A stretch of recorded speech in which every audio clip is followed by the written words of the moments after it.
On this day, which ought to be a festival of consecration for us, it is only fitting that we vary our practice to the extent that we pause in our quest for knowledge and truth, and instead contemplate the realm of feeling and empathy, which is awakened and illumined by the light we receive from spiritual science. The festival now approaching once more is, for countless people, a festival of ensoulment, in the most wonderful sense of the word and in the context of our anthroposophical worldview, and is not a very ancient festival. What we call the Christian festival of Christmas was not celebrated in the years when Christianity was first making its appearance in the world. The first Christians did not celebrate any such Christmas. They did not celebrate the birth of Christ. Almost 3 centuries were to pass before a celebration of Christ's birth was marked within Christendom.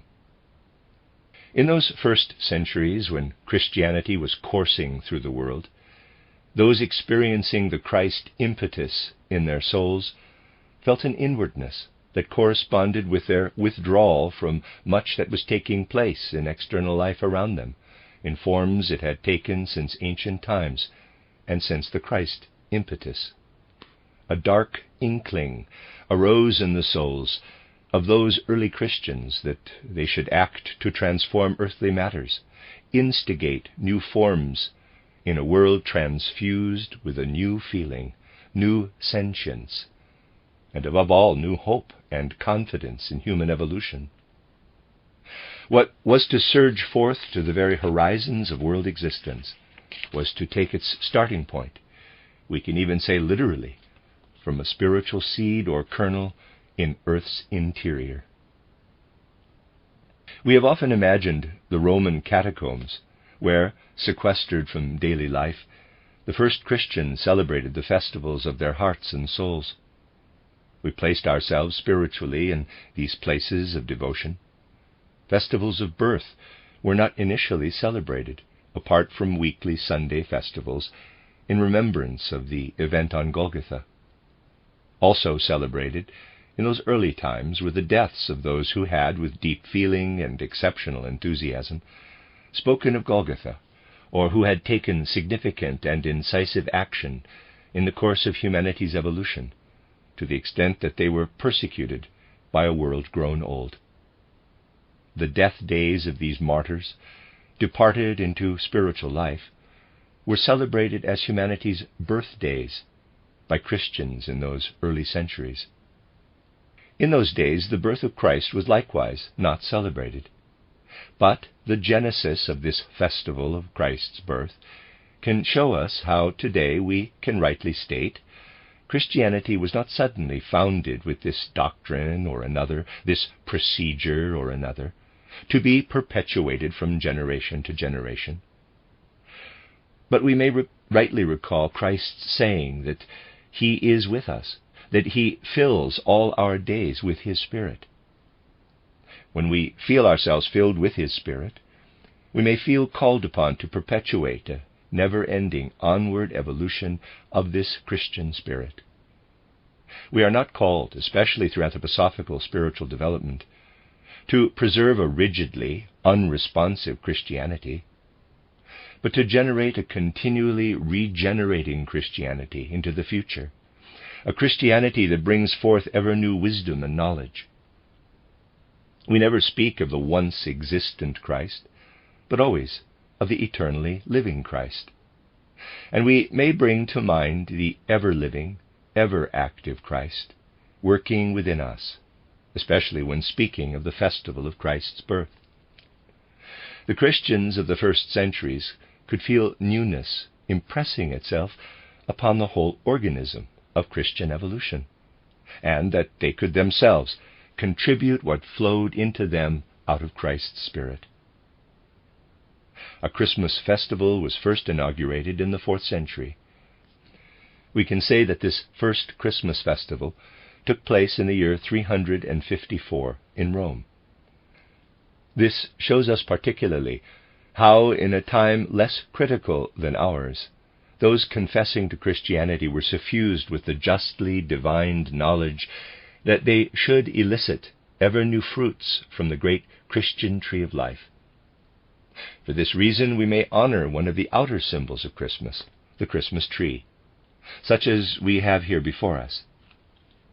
In the coming days, countless people will place a tree in their midst, the significance of which spiritual science feels called upon to impress ever more deeply on the hearts and souls of human beings.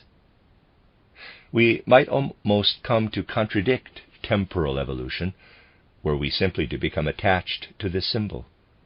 It would be wrong to believe that this symbol is an ancient one, and the belief might easily lodge in the modern mind that the graceful midwinter fir tree was a custom established in antiquity. There is a picture showing a Christmas tree in Luther's living room. Drawn only in the 19th century, this gives the impression that Christmas trees were widespread in Luther's day. This is a completely false impression, because across German territories, as elsewhere in Europe, Christmas trees were not yet part of the festival in Luther's time. It is a later emblem, yet it points to something remarkable. Could we not also think of the Christmas tree as a portent of the future, something future-boding? Might people not, over time, come to see in a Christmas tree an image of something far more meaningful and important? Let us turn our gaze to the Christmas tree here, having dispelled all illusion as to its historical origins, and call to mind what has often been brought before us, the Holy Legend, as it is called. This tells us that when Adam was expelled from paradise, the legend comes in many guises, but we will retell it as briefly as possible. He is said to have brought with him 3 seeds from the tree of life, whereof human beings were not to eat, having eaten of good and evil from the tree of knowledge. When Adam died, Seth took these 3 seeds and planted them on Adam's grave. A tree grew from those seeds on Adam's grave. It is said in the legend that from the wood of this tree several things were made. Moses fashioned his rod from its wood, and later wood from this tree was used to make the cross on Golgotha. One legend then reminds us evocatively of that second tree also standing in paradise. Humans had eaten of the tree of knowledge, and enjoyment of the tree of life was denied them. But a longing for, an urge toward, this tree remained forever in human hearts. Banished from spiritual worlds, designated as paradise, into the world of external phenomena, human beings felt in their hearts a desire toward the tree of life. What they were not allowed to have without having earned it, without having evolved toward it, they could gradually attain with the aid of knowledge, reaping the rewards of laboring on the physical plane, working for the maturity and merit to receive the fruits of the tree of life. The 3 seeds represent for us our longing for the fruits of the tree of life. The legend tells us that the wood of the cross contained elements stemming from the tree of life. Throughout evolution, an awareness has persisted that the brittle wood of the cross contained the germ of a new spiritual life, and that rightly gloried in, from it would grow what can unite human beings with their souls as the fruit of the tree of life, bestowing immortality in the truest sense of the word, and kindling the light of soul to illumine their path out of the dark depths of the physical world, into the bright heights of spiritual existence, there to partake of immortal life. Without succumbing to illusion, and as sentient human beings rather than as historians, we may allow ourselves to see the Christmas tree as a symbol of that light, which must flare up within our souls, and that will vouchsafe immortality in spiritual existence. Looking within, we feel ourselves, through our anthroposophical spiritual stream, to be suffused with that force which allows us to look upward into spiritual worlds. There we see in its outer symbolism the Christmas tree we have before us, and we may say, let it be an emblem for the light that should shine and blaze in our souls and bear us up into spiritual worlds. This tree has also, in a way, sprung from darkest depths. People who disparage a non-historical perspective, such as the one just characterized, simply do not realize that something physically described does nonetheless contain deeper spiritual imperatives. It may elude the outer eye, EYE, just how remarkable it is that the Christmas tree has embedded itself into the everyday lives of humanity. In a relatively short time, it has become a custom bringing soul, solace, and blessing into worldwide circulation. This may escape our notice. Yet anyone who is aware that outer phenomena reflect spiritual evolution will surely feel that there is possibly a deeper reason for the emergence of the Christmas tree, that it emerges onto the physical plane as if from a deep spiritual source, that the appearance of the Christmas tree hails from a deep impetus, invisibly guiding human beings, inspiring even seemingly insensate souls, and inspiring them to allow the light that must shine into world existence to come to outer expression in the form of the beautiful Christmas tree. Once such awareness of wisdom has been awakened, this tree can, through our willing, become an outer emblem of all that is most exalted.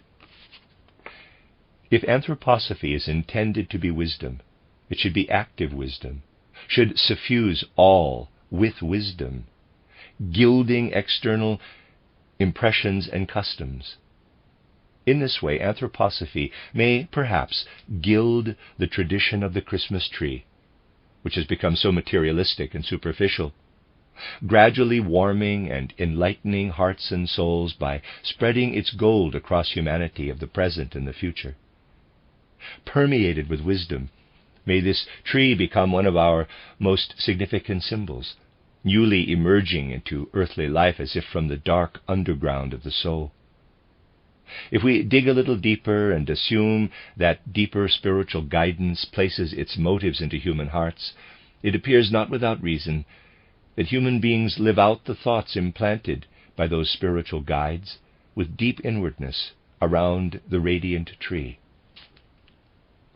It has long been the tradition across several European countries that during Advent, the weeks before Christmas, deciduous twigs and branches were collected, which would come into leaf or at least sprout on Christmas Eve. Many are the souls in whom an inkling of ever unconquering victory would dawn, recalling the invincible life that vanquishes death, as the carefully collected twigs and boughs would unseasonably burst into festive life in the warmth of living rooms on the eve of Christ's Mass, at the sun's darkest nadir. This was an old custom. That of the Christmas tree itself is, however, far younger. Where do we first find the custom of a Christmas tree? We recall the striking language of our great German mystics, especially that of Johannes Tauler, who worked in Alsace. Whoever allowed the sermons of Johannes Tauler to affect them with their deep inwardness and boundless reserves of feeling will say, in the days when Tauler was working for the deepening and spiritualizing, even the heartening of Christianity, a quite exceptional spirit was circulating, seeking everywhere souls effused with the mystery of Golgotha.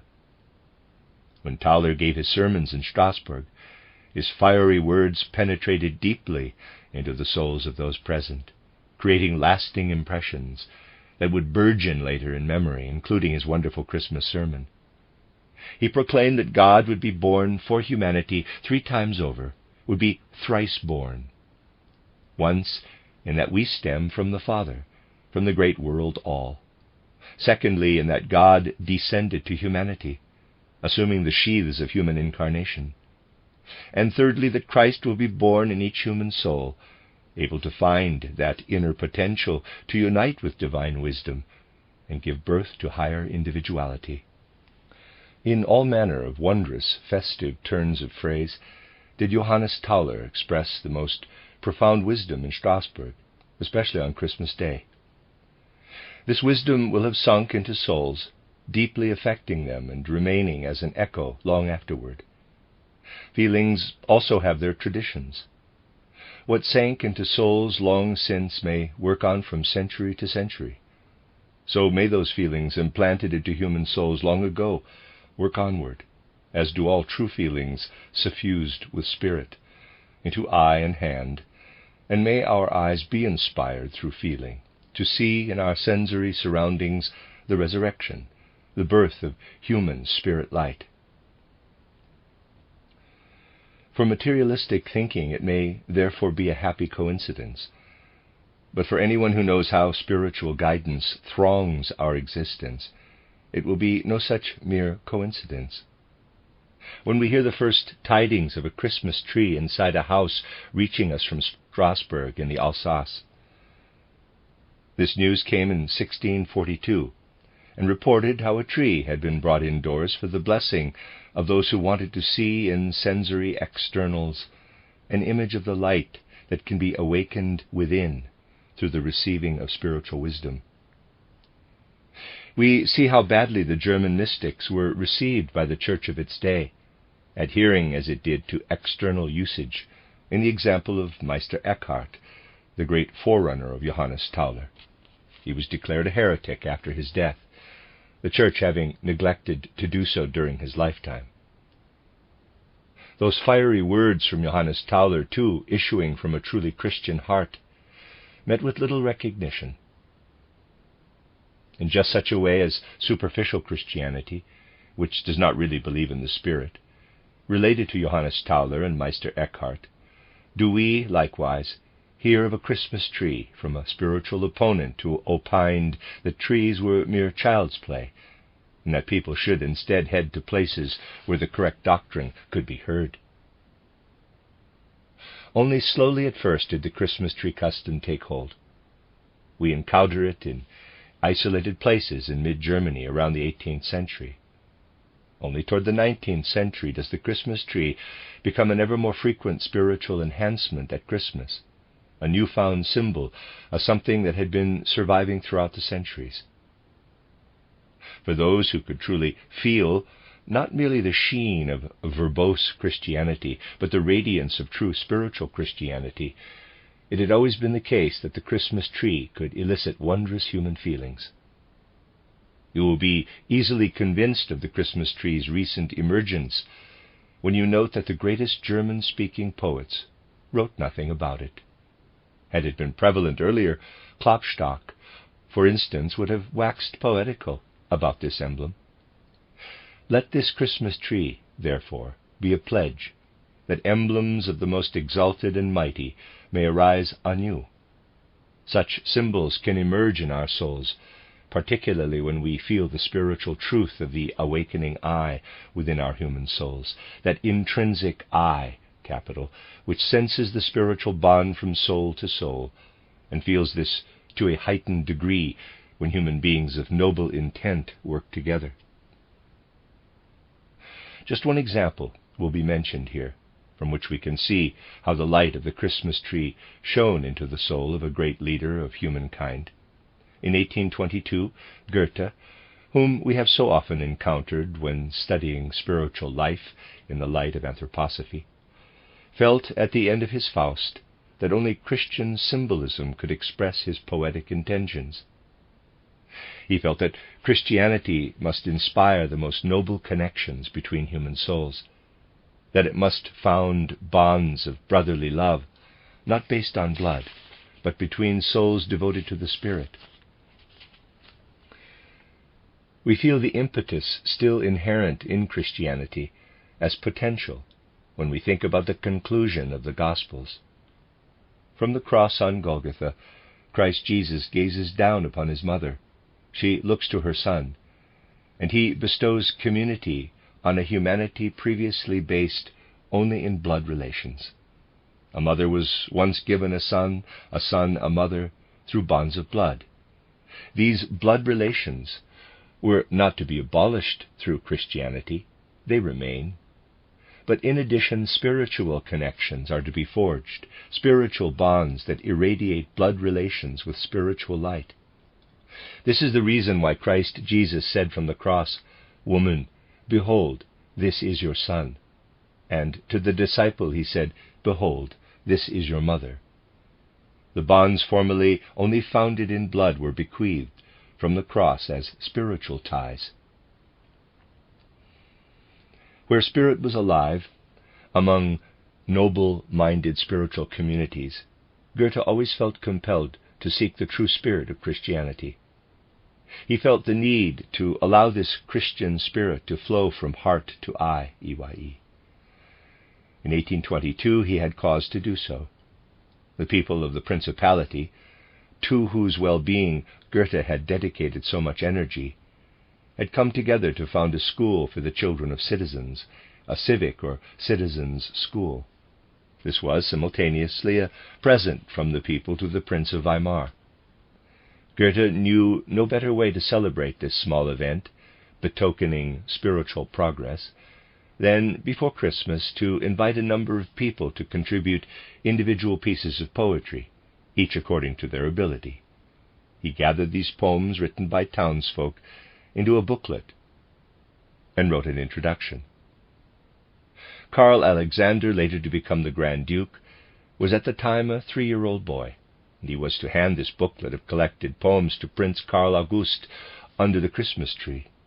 By 1822, Christmas trees had already become a constant symbol. With this humble deed, Goethe showed that the Christmas tree had become for him an emblem of feelings and perceptions toward spiritual progress, both small and large. In the poetic introduction to the little book, now in the Weimar Library, Goethe sang the praises of the Christmas tree as a symbol in the following way, quote, "Shining trees, radiant trees, all around exuding peace, dancing in their gleaming brightness, spark in every heart a lightness, such a joyous celebration, and such dazzling decoration. We look up and down amazed, our adoring hearts, they all are raised. But, O Prince, if e'er you meet an evening blessing you so sweet, lights and flames and purest ether gleaming, gathering all together, all that you have e'er achieved, all those present who in you believe, gifted with exalted sight, may you feel supreme delight." Close quote. This poem by our Goethe may be among the first Christmas poems. When speaking in spiritual science about emblems, we may also mention that symbols rising up from the unconscious or the subconscious into human souls appear over the course of time gilded and clothed in wisdom. So we see the first Christian Christmas celebrated in 4th century Rome. We must almost regard it as an act of God, that into an ancient festival celebrating the sun's deepest nadir, when much of Middle and Northern Europe celebrates the winter solstice, came the festival of Christ's Mass, not through exoteric materialistic expediency, but inwardly, like a mysterious act of God. Do not believe that across Middle and Northern Europe the intention was to align Christmas with the old celebrations, simply to placate folk. Christianity gave birth to Christmas. Precisely the acceptance of Christmas in northern regions shows the deep spiritual association between people, their symbols, and Christianity. Whereas in Armenia, Christmas did not become a custom, and even in Palestine there has been a certain dismissiveness, it was quickly assimilated among people in Europe. Let us really try to understand the Christmas festival from an anthroposophical perspective and summarize the Christmas tree as an emblem. Throughout the year when we gather here, let us feel words clamoring from spiritual sources, words which are not mere words, but spiritual forces, acting ever more powerfully upon us, rendering our souls citizens of eternity. All year long we gather here so that words, the Logos in its manifold forms, may resound in this room, that Christ is evermore with us, and when we meet, the Spirit of Christ nears and moves us, so that our words become suffused with the Spirit of Christ. When we speak of things and are conscious that our words are like winged bearers of revelation from the Spirit to humankind, we allow Spirit words to flow into our souls. Yet we know that the Spirit Word cannot be fully grasped by us, and cannot be all that it is intended to be, if it is only received as superficial or abstract knowledge. We know that Spirit can only be what it is intended to be once it generates warmth, enabling our souls to expand, to experience being extended through warmth, ultimately pouring out into all world phenomena. We learn to feel at one with this Spirit drenching all manifestation. We feel that in us strength must become life, life that throngs our ears with Spirit words, so that we, when the time is right, place in our midst a symbol to fortify and appeal to our souls. Let a new spirit human arise in you, that can kindle to warmth and illumine with light the words springing from spiritual sources, welling from spiritual undergrounds toward us. Then we will also feel the importance of which Spirit Word resounds toward us. Let us feel seriously, at a moment such as this, what spiritual science can bring us by way of soul warmth and soul light. Let us feel this in the following way. Look at the modern materialistic world with all its commotion of people hurrying to and fro from morning till night, judging and measuring everything in terms of material worth. They do not suspect that behind all this the Spirit lives and weaves. People go to sleep of an evening, never imagining that they are anything but unconscious, and that they will wake to another day on the physical plane. People go to sleep oblivious, after another rushed working day without considering life's meaning. The spiritual seeker who has heard the word of Spirit will know something that is not theory nor doctrine. They know that they are given soul warmth and soul light. They also know that were they during the day only to take in images of physical life, their lives would become desiccated and barren, and any gains would perish. When you lie down to sleep at night, you enter a world of spirit, diving down with all your soul powers into a realm of higher spiritual beings, toward whose stature your very being is intended to grow. On waking, you return, newly strengthened from a spiritual world, and consciously or unconsciously, divine spiritual vitality spills out over everything you receive from the physical plane. Out of eternity do you, every morning, rejuvenate what is temporal in your existence. We transform the word of the Spirit into the feeling we can have at eventide. I am not only departing into unconsciousness, but I am immersing myself in a world where the beings of eternity dwell, and among whose ranks my own being is intended to belong. I go to sleep with the feeling, onward into spiritual worlds, and I awake with the feeling, forth from the Spirit. We will then be filled with the feeling into which Spirit Word is transformed, when tended here from day to day, from week to week, in a life dedicated to spiritual knowledge. Then will the Spirit become life in us. Then will we go to sleep and wake up differently. Once we feel connected with the Spirit of the cosmos, feel ourselves every morning anew to be emissaries of the Spirit, of the cosmos.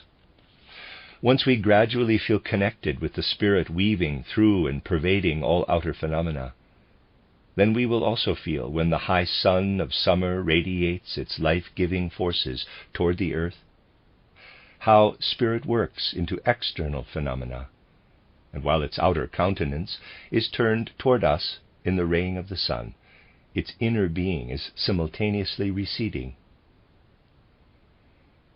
Where do we see this spirit of cosmic world creation, announced by Zarathustra as dwelling in the sun, if only the physical rays of the sun reach us? We see this world spirit when we recognize where it sees itself. In truth, the spirit of the cosmos creates its sense organs, through which it can see itself during summer. It creates outer sense organs for itself. We must learn to understand that in clothing itself in a garment of green from spring onward, the earth is creating a new countenance. What is this? It is a mirror for the world spirit of the sun. While the sun is sending us its physical rays, the spirit of the cosmos gazes down at earth. What overflows from all plant growth, blossoms, foliage is nothing other than the counter-imagery of the pure, chaste cosmic spirit, which sees itself reflected in its own creation, while causing all growth to burgeon forth from the earth. The sense organs of the world spirit exist within the earth's plant cover. As this plant cover withers in autumn, we see how the outer strength of the sun dwindles, and how the world spirit's countenance withdraws. If we are rightly prepared, we feel the spirit pulsing throughout the world, and within us too. We can also follow the world spirit as it withdraws its countenance from our view. We then feel, when we can no longer rest our gaze on the plant covering, how within us the spirit awakens in inverse proportion with the spirit's withdrawal from world phenomena. This awakening spirit becomes for us a guide to the depths, into which spiritual life retreats, those depths into whose spirit we entrust the seeds for next spring. There we learn to see spiritually and to reflect, as outer life retreats from our physical senses, gradually disappearing from sight. When autumn sadness seeps into our souls can follow the spirit into dead rock, there to extract forces which will cover the earth anew with sense organs for the cosmic spirit. This is how such human beings felt who grasped the spirit in spirit, and who accompanied the world spirit downward with the seeds in winter. When the external sun is at its weakest, radiating least strongly, and when outer gloom is at its darkest, then does the spirit in us, through the spirit from the cosmos to which it has bound itself, unite below with those forces which are at their most visibly perceptible when they are conveying new life to the seeds. In this way, like the power of seeds, do we live downward into the earth, do we literally penetrate the earth. Whereas in summer we turned toward the shining expanses of the air, outward to earth's germinating, thriving, and fruiting, so do we now turn to inanimate rocks, yet knowing in this inanimate rock slumbers what will reappear as outer existence. In spirit does our own soul follow the sprouting, flourishing forces as they withdraw from outer view and rest through winter in the mineral earth. Once winter has reached its darkest midpoint and the outer world no longer captivates our attention, we feel spiritually, in the depths into which we too have retreated, how spirit light surges forth, that same spirit light through which Christ Jesus bestowed upon humanity its most mighty onward impetus. We may echo the feelings of those who in ancient times spoke of the need to follow the seeds to where they rest in their winter seclusion, in darkness and gloom, in order to recognize the spirit by its hidden forces. We feel that we are to seek Christ in seclusion, in the solitude that remains dark and gloomy, if we have not illumined our souls, which become radiant and shining once we have received the light of Christ into our souls. We then find that with every Christmas we strengthen and fortify ourselves through the power that flowed into humanity in the mystery of Golgotha. In this way we feel with every passing year Christ's impetus strengthening us in our striving. We take from this impetus the surety, the pledge, that from year to year life in us will be fortified and will lead into spiritual worlds, where death as we know it in the physical world cannot exist. We can spiritualize and endow with soul what for people of materialistic leaning is no symbol, but just an external delight for the senses. We sense reality in this symbol of the tree. We sense the same as Johannes Tauler had in mind when he spoke of Christ being born 3 times. Once into the eternal Father God, who enlivens the world, weaving throughout creation. Once as a human being at the start of Christianity. And then ever and again in the souls of those who awaken within themselves the world of spirit. Without this last birth, Christianity would be incomplete, and anthroposophy would be unable to encompass the Spirit of Christ, were it not to understand what it signifies, that the word resounding to us year after year should remain no mere theory or doctrine, but bring us warmth, light, and life, so that through this power we bring the vitality of spirituality into the world, incorporating it and ourselves into eternity. Such are the feelings we should engender when standing around this symbol of Christmas, feeling ourselves delving beneath the earth into the frosty depths of the seemingly dead world, not only boding, but knowing that spirit wakens new life from death. At whichever stage we find ourselves, we can echo the feeling felt by initiates throughout all ages, who really descended on this night of consecration to the place where the midnight sun, the spirit sun of the sanctified midwinter, is seen, and where it calls forth the burgeoning growth and life of spring from the seeming death of rock. We feel united with the forces reigning throughout the world, even when they have physically withdrawn behind frost and dimness of light. We wish to feel this in common with all those who around Christmas tide truly commemorate the spiritual sun, the Son of Christ, behind the physical sun. Let us reflect that feeling, so that we gradually ascend to an experience and thence to vision of what human beings are capable of seeing when they cultivate ever new forces connecting them with the Spirit. Let us close these reflections with the verse we spoke several years ago when celebrating Christmas, filling our souls with the most vital aspect to which we can be open and which can pour into our souls. Quote, "Behold the sun at the midnight hour, build with stones in the lifeless ground. Thus, in decay and in the night of death, find creation's new beginning, young morning's strength. Glory in the heights, the eternal word of God's, shelter in the depths, the powers of peace. In darkness dwelling, create a sun, in matter weaving, know the joy of spirit."